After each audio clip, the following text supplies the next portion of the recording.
All right, welcome to a special edition of the Common Man's Take on Sports. This episode will be dedicated to Kobe Bryant in recognition of Mama Day on 24 August and also his birthday on 23 August. Since my son is a little young to have watched Kobe play, I'm going to share some of my favorite moments that I remember watching Kobe play with Quentin. So, Quentin, are you ready? Yeah. Okay, so um, number 10 on my list is um, on December 17th, 1997, the Lakers played the Bulls. And Kobe was still a reserve coming off the bench. However, this particular game, I feel like he was putting the NBA on notice.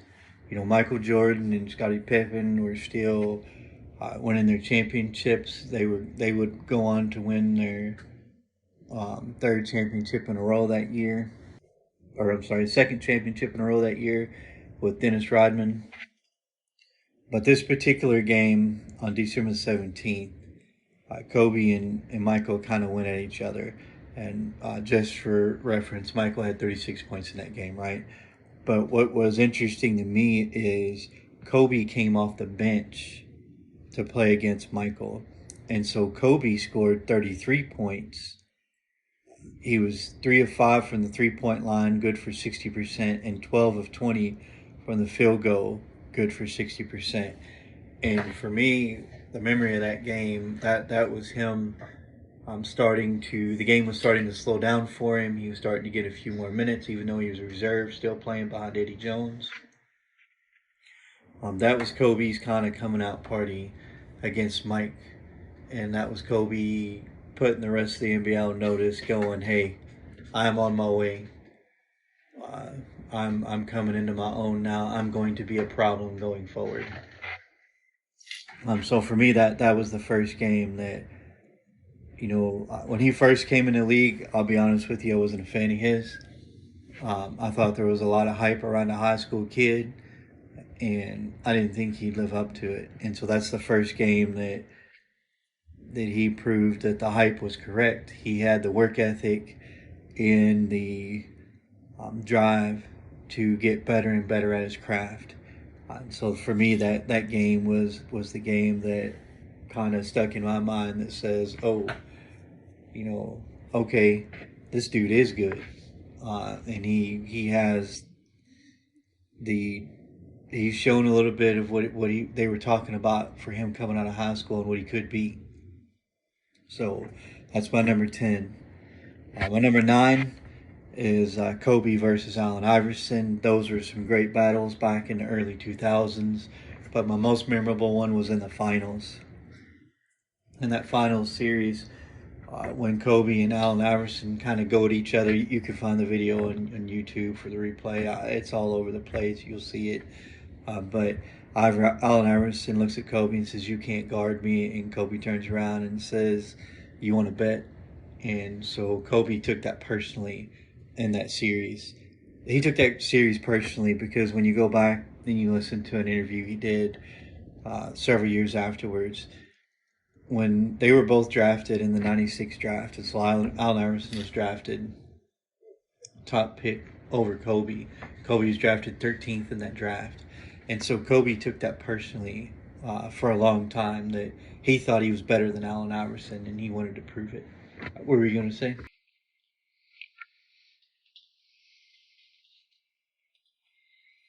Nothing? Okay.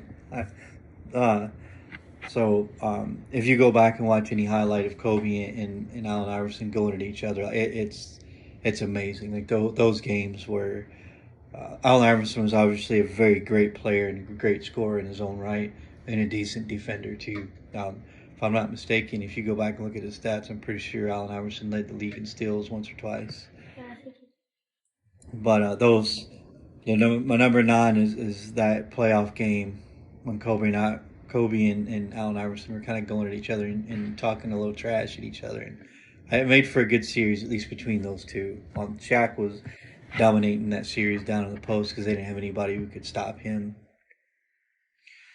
So my number 8 is again another player. Some of my favorite games to watch, and you can go back again and watch these highlights too. Is Kobe Bryant versus Tracy McGrady. Those were also some great back and forths.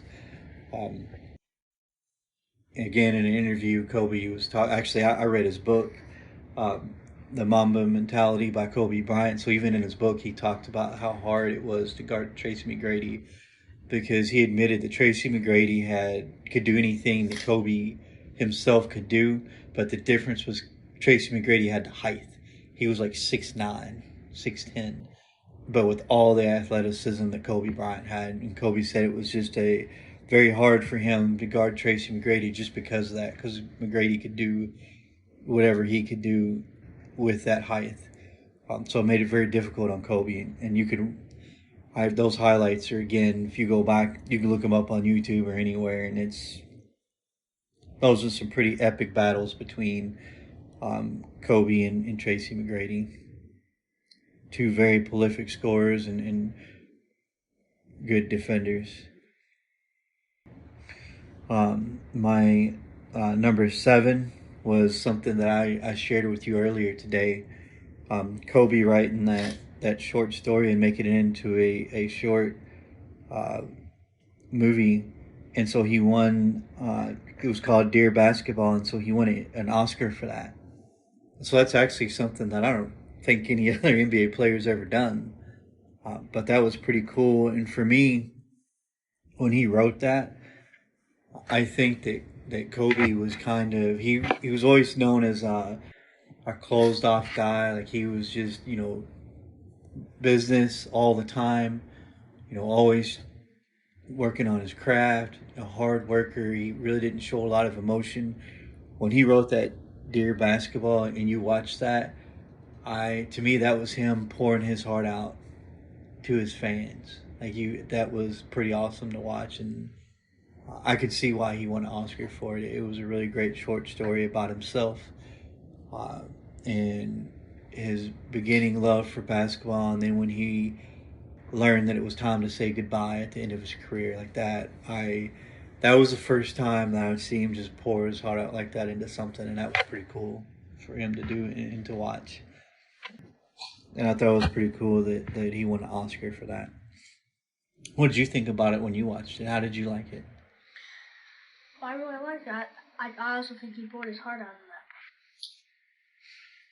in that. Go ahead. It was a really good short story about his start of him loving basketball. Rolling his dad's socks up and shooting them at the trash can, pretending like they're game winners. I thought that was pretty awesome to watch that. And then he just talked about how much that he gave to the game of basketball as his career wore on. And then how his body told him it was time to quit. That was I definitely enjoyed that. And I enjoyed sharing it with you. I loved sharing that with you. My number 6 moment on my list is the 1998 All-Star Game, Kobe versus Jordan. This is the first time that he really kind of got to go at Jordan. But during the game, what was most memorable is you could see him at half court, like asking Mike for tips and asking Michael Jordan for to help him. Like you could see him asking him questions. And so that game, they kind of went back and forth at each other. And that game ended with Kobe having 18 points, 1 assist and 6 rebounds, and Mike having 23 points, 8 assists and 6 rebounds. So it was kind of evenly matched there. But it was just awesome to see a young Kobe go against a seasoned Michael Jordan in the All-Star game.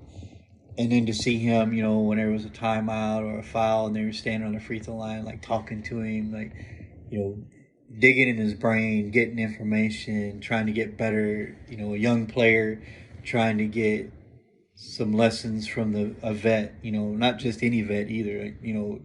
A guy that's considered to be the greatest player that ever lived and played basketball. So that was cool to watch. I gained a little bit of respect for Kobe for that because I could see that he he was going to the vets and asking them how to get better and what to do to become a better defender or a better shooter. My number 5 was the 2003 All Star game, and so that was Michael Jordan's last season in his last All Star game. And so to kind of watch, that was kind of that game, and another one that I'll mention here was kind of the passing of the torch between Michael and Kobe, in my personal opinion. As you watch the 2003 All Star game, Kobe and Jordan kind of going back and forth. Jordan had 20 points, 2 assists, and 5 rebounds, and Kobe had 22 points, 6 assists, and 7 rebounds. It's almost like the student is catching up to the teacher, but the teacher's also getting older, right? It was his last season with the Wizards. He was going to retire at the end of the year. So that's pretty cool to watch, and that's another fond memory for me of Kobe. And of course, the other games that same season, it was March 28th of 2003. It was the Wizards versus the Lakers. And what's so significant about that game is, one, Kobe dropped 55 points on an aging Michael Jordan. But what's so interesting about that game and what's so memorable, and you'll see the replays all over YouTube for this one also, that's the last game that Michael and Kobe played against each other. And so Kobe had the ball and he took a handoff and he was coming around a pick. And so Michael steps out and takes the charge on Kobe. And so the ref calls the charge on Kobe. And, Michael's laying on the floor smiling, and Kobe walks over. Michael's teammate, I believe it's Tyronn Lue, walks over to help him out. And Kobe pushes Ty Lue out of the way and starts kind of fake pretend punching Michael, and then helps Michael up. And again, that was the passing of the torch you could see between Michael Jordan and Kobe Bryant. Just those two having fun and going at each other that last game that they would ever play against each other, and you could tell they both knew it. That particular play was what made it so memorable, because they were just having fun, and you could tell they were having fun when Michael took that charge, and Kobe just kind of stood over him for a second, and then they had that moment. That was pretty cool to watch. My number 3 moment is bittersweet. My number 3 moment was his last game he ever played, April 13th of 2016, against the Utah Jazz. He scored 60 points. But what's so memorable is that's his last game that he ever played. And so when the game that was played in the Staples Center, and when the game was over, he came back out on the floor and took the mic, and he gave his Mamba Out speech. And if you ever get to go watch that, that's probably one of the best speeches I've ever heard anybody give, last game. It was only right he dropped 60 points in that game, but just the speech afterwards was a pretty heartfelt speech. Again, he was thanking the fans. It was a beautiful speech. It was pretty cool to watch. If you ever get a chance, Quentin, you should watch that speech. Yeah, I watched half of it. I didn't finish all of it. It's pretty cool. You should watch the whole thing. It's very heartfelt. It's one of the lasting memories of Kobe, on a basketball court. My number 2 memory was the 81-point game that he played against January the 22nd, 2006, against the Toronto Raptors.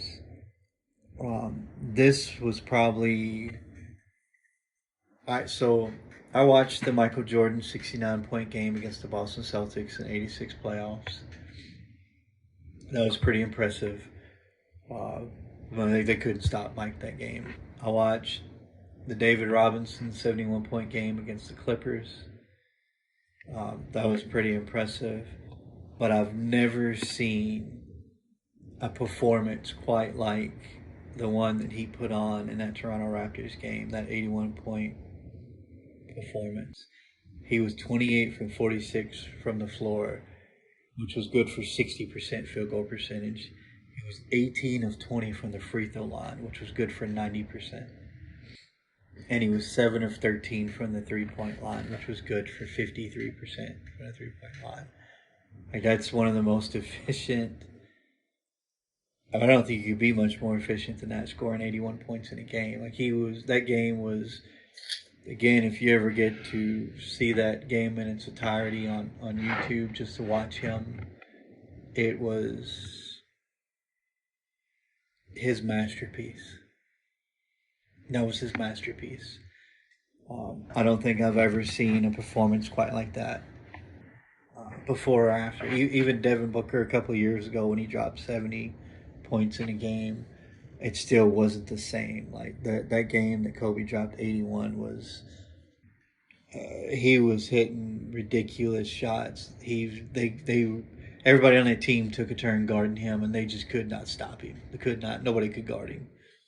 Of course, they attribute the majority of the 81 points to Jalen Rose, who was on that team and guarded Kobe for a lot of the night. But it wasn't just Jalen Rose's fault. Like, it was that nobody on that team could guard him. And so Jalen Rose and Kobe got together and made a commercial about it. And it's a pretty entertaining commercial. It was an ESPN commercial, and so Kobe is in a restaurant, and Jalen Rose comes in, and he's trying to avoid Kobe. And goes, "Jalen, hey, come on over." And so Jalen walks over. "Hey, Kobe, how you doing?" Kobe says, "Good, good."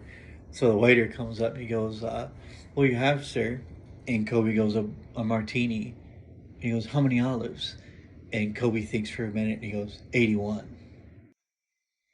In reference to that 81-point game. And so you see Jalen, cuts over to Jalen Rose, and you see Jalen's face. He's just got this look on his face like, really? And then it cuts back to Kobe, and he looks at the waiter and goes, "No, no, I'm just joking. It's a joke. It was for him. I'll just take 2. It's a pretty funny commercial. But as a reference to that game, and still to this day, that's probably one of the greatest games I've ever seen. That 81-point game.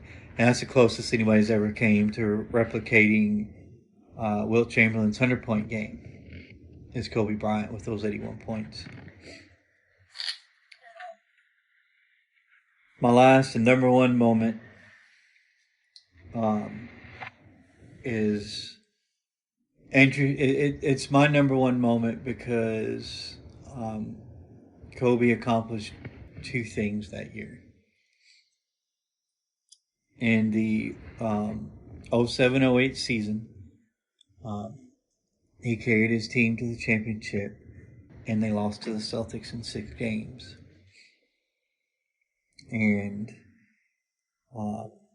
I felt like they should have won that series. I felt like they were better than the Celtics, but they lost to the Celtics in 6 games. So they returned the next year. They beat the Orlando Magic 4-1. Kobe gets his first championship without Shaq and his first Finals MVP.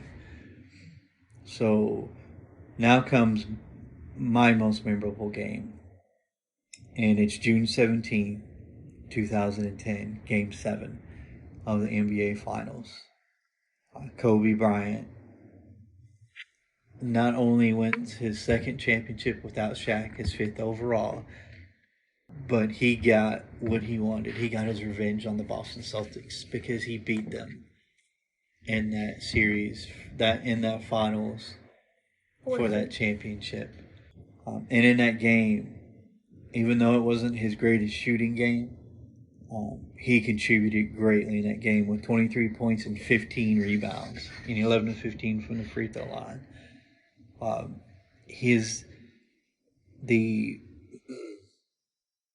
Everything came full circle for him in that game, and so one of the most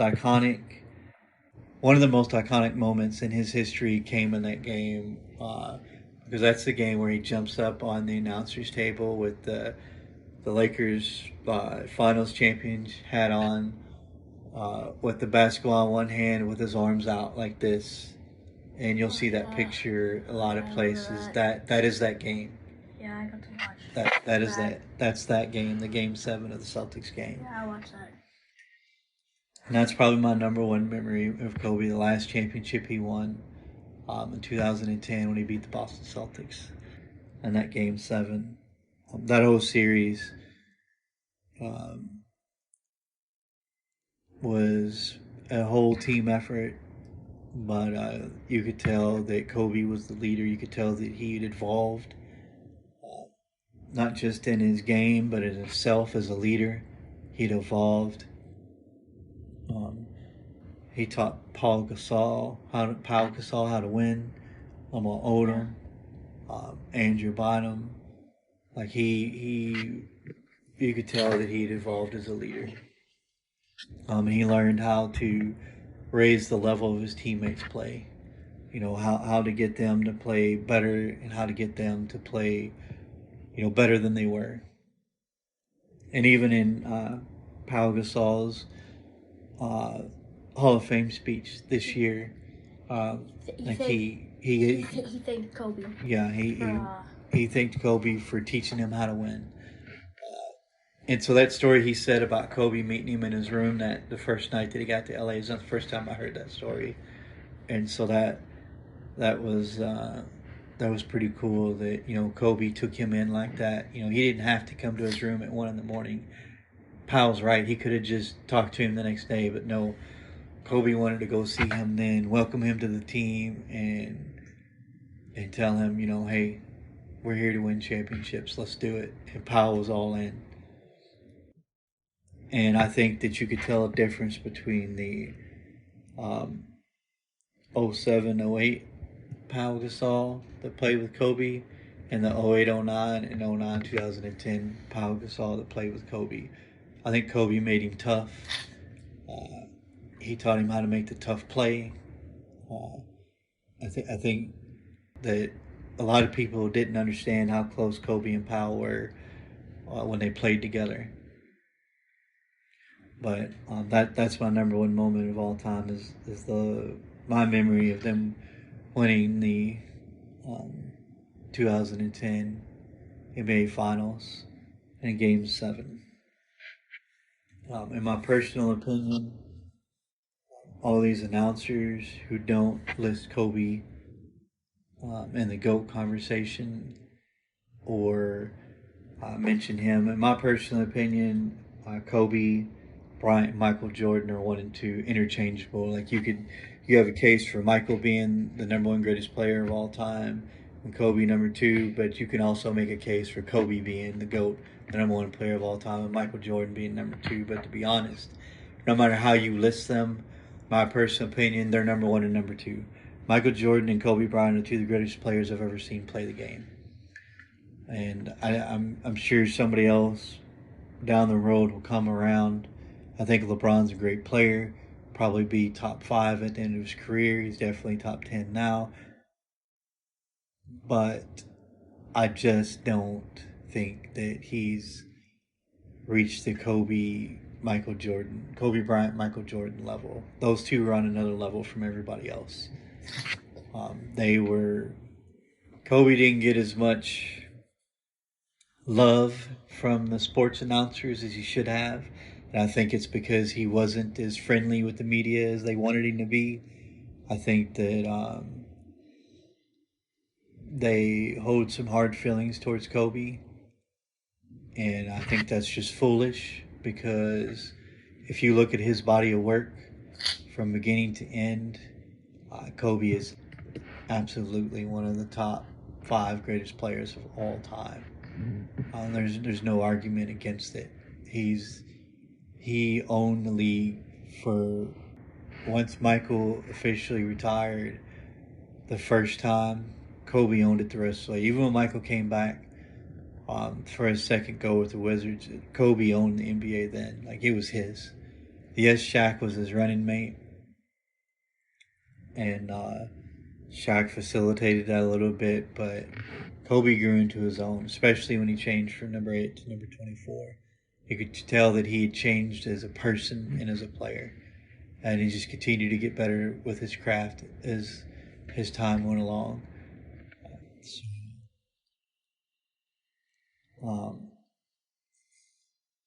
Talk about another few other couple of moments here, since we have some time left.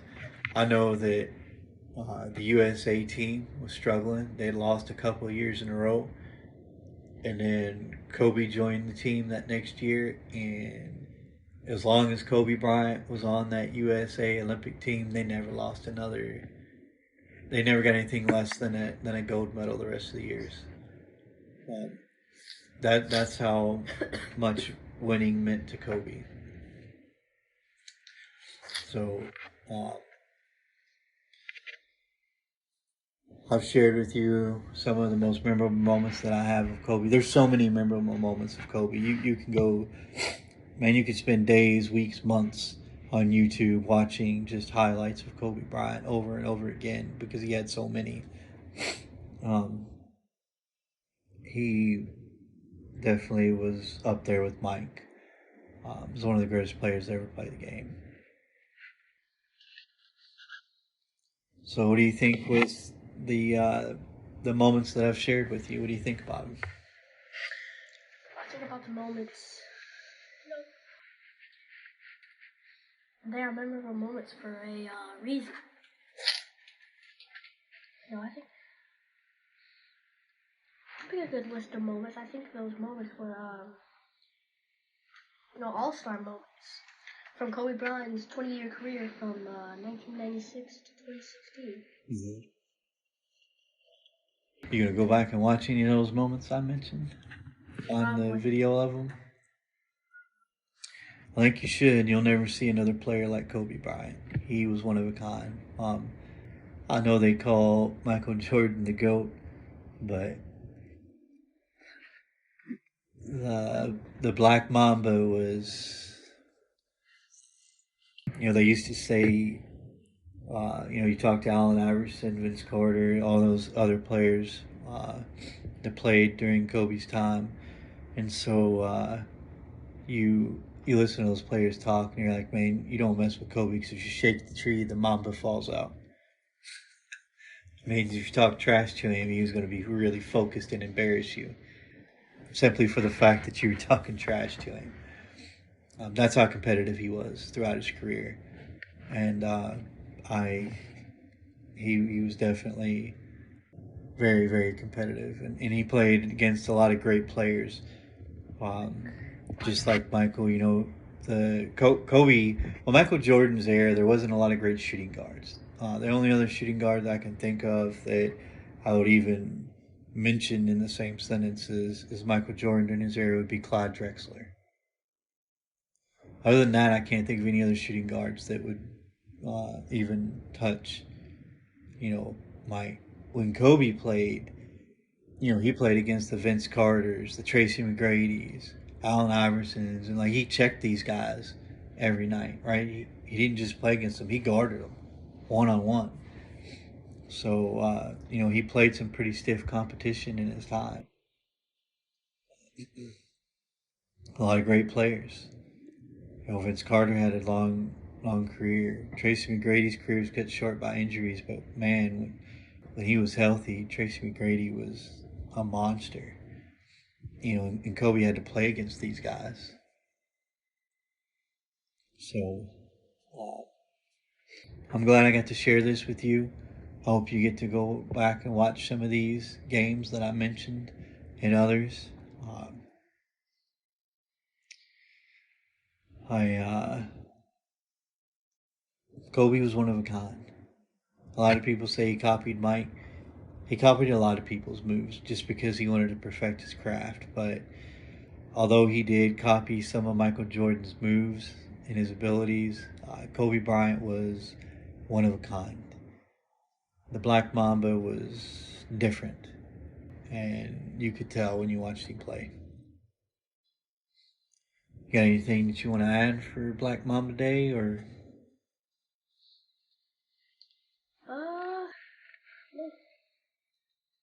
No. Well, I'm glad I got to share this with you. Our next recording, we'll see if anybody drops some comments of what topics they want us to talk about, or we'll just attack another one. I just wanted to do this one for memory of Kobe because he is one of the greatest players I've ever seen play the game. With that, I will end this session. We thank you for listening. And again, you guys can drop comments down. Let us know any topics you want us to discuss or talk about, and we'll talk about them. Thank you.